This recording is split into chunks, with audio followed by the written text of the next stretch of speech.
Give me the examples of your anti-cancer affirmations. I think there's statistically, sadly, a lot of people watching this that are battling cancer right now, and it might be particularly useful. Before I share that, I want to say, because for people battling cancer, I want to share what I did that's different than most. So like you said, I had watched a documentary called Healing Cancer from the Inside Out, like, I don't know, 5 or 10 years before I got cancer, and I'd lived an anti-cancer lifestyle. So yeah, I was like, how am I getting cancer? I eat like a plant-based diet. I don't understand. So I went to my oncologist when I was diagnosed, and my lung was collapsed, my kidneys were failing, and my heart was on the verge of failing when I went to my oncologist. And that was like what happened from healthy to a week or two later. And I said, hey, I'm not big on chemo. I view it as, it's poison. It's very toxic. I would like to, heal my cancer holistically, and I've been doing a lot of research on that. Can you support me in that? And he said, Hal, I appreciate that you want to do that, but he said, you don't have a cancer that you don't have that luxury. You've got about a week to live if you don't start chemo, maybe a few days. He said, look, a week ago you were healthy. Now your heart, lung, and kidney is all on the verge of failing. He said, this is one of the most aggressive, fast-acting cancers, and you literally have a few days, maybe a week.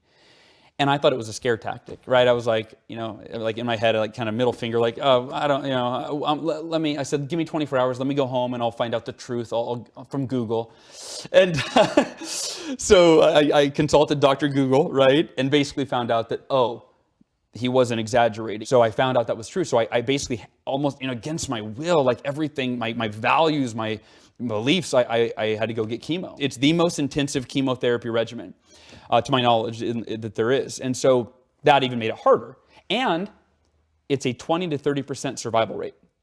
So I go, so you're going to put this poison in me, and I have a 20 to 30% chance of surviving. And the side effects on one of the chemos in particular, so I had acute lymphoblastic leukemia. The side effect may cause leukemia. And so what I ended up doing, because I felt like my hand was kind of, arm was forced, I had to do the chemo. So here's what I did though, and I think this is what not only saved my life, and the chemo, I believe, definitely saved my life, but my symptoms, and it was hard, but I had an easier time than a lot of people that were getting 1 hour of chemo a month when I was getting, 70 or 80 or 100, whatever it was. And what I did is I did everything holistically that I would do if I weren't doing chemotherapy.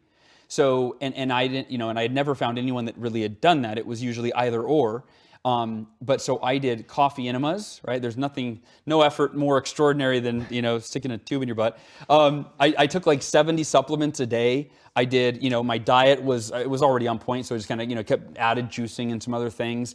I did ozone saunas. I did acupuncture. You name it, right? I did everything I could, and I combined the two. And like when I asked my oncologist, hey, chemo is really toxic to your liver, and some people get a lot of disease from that. What should I do to detox? And he would be like, we give you a saline flush, it's fine, right? So the medical community, right, they don't learn anything except what's in the textbook that they go to school for. And so for me, I did I Googled how to detox your liver, right? So I was taking milk thistle to detox my liver, and the coffee enemas to detox my liver, and and all of these things. So I just wanted to share that because, like you said, people watching might have cancer or know someone that does. Anyway, so sorry I got